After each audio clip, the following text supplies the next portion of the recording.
Hi, and welcome to Stamp with Ginny. Today I'm going to share with you this fun, cheerful card that I made with the Thoughtful Bloom stamp set. This stamp set is one of our free items that you can choose from when you place a qualifying order during Sale-a-bration. And to build on this stamp set, there's also a free punch that you can earn during Sale-a-bration called the Small Blossom Punch.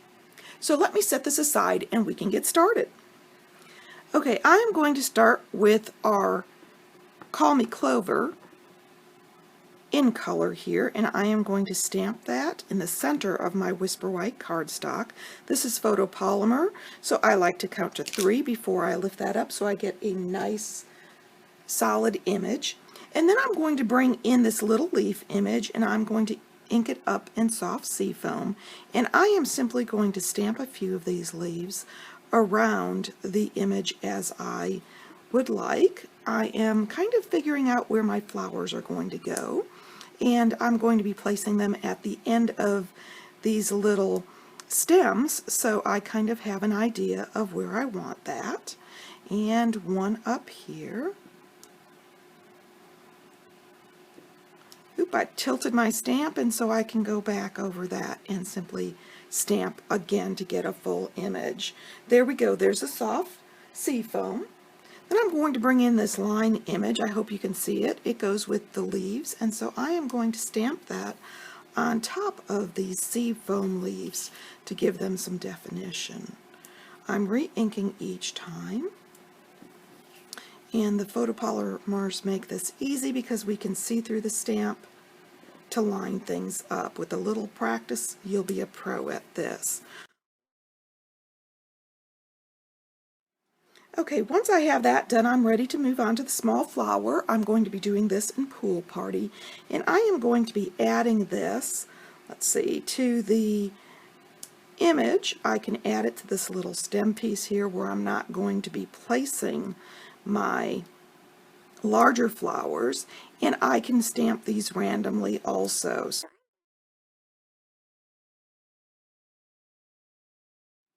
So I'm simply going to scatter some of these flowers around the Whisper White cardstock as I would like. There we go. And then I'm going to bring in this teeny tiny little one, and I'm going to stamp that in crushed curry. Now I'm adding several of these around my images, and I'm doing them kind of in sets of 3, but you don't have to. You can also scatter individual images.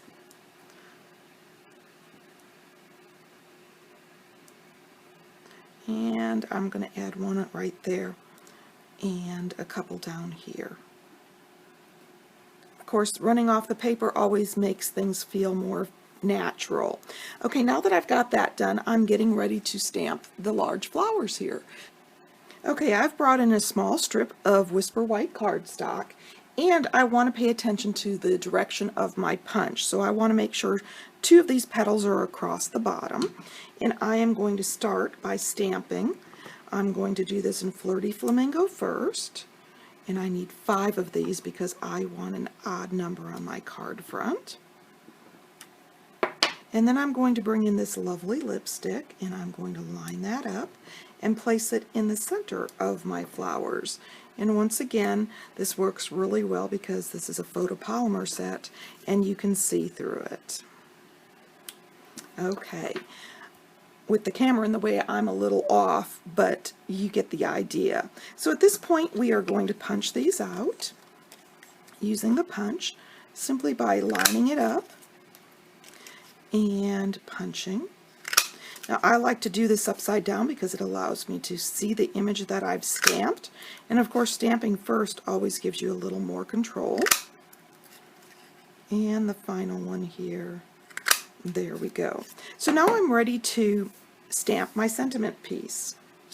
Okay, I've got my soft seafoam piece here that I'm going to put my sentiment on, and if you want, you can lay your Whisper White piece on the top so that you have an idea of where you want to stamp. I'm inking up my sentiment here with the Night of Navy, and I'm stamping. There we go.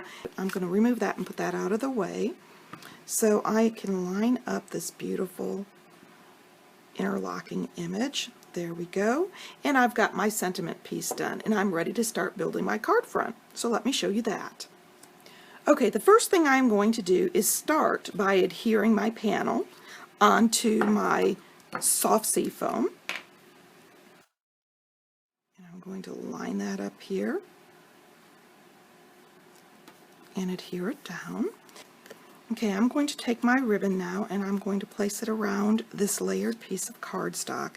And the thing I love about this way of placing a ribbon onto a project is it gives you a bit of wiggle room.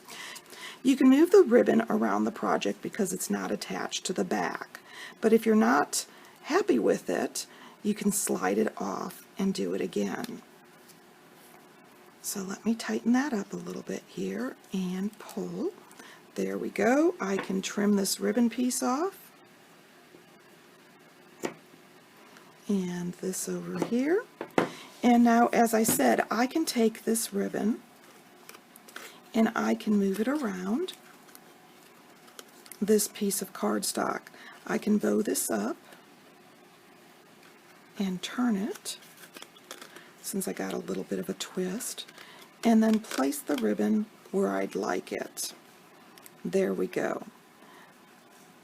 Okay, now I'm ready to move on to the next step.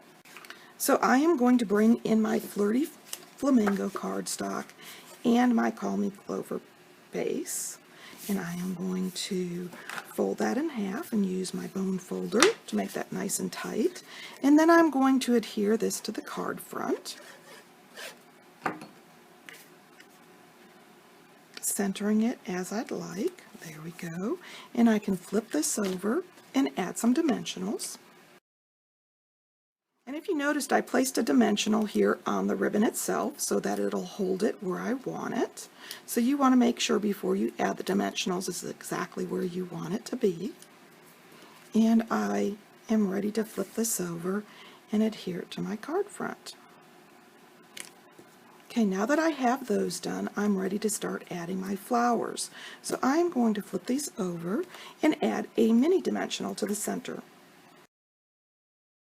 Remove the backs and add them to my card front. So I'm going to place one in the center here, and one up on top of the end of the vine there, one over here, and one on that vine. And then I'm going to add my final one down here.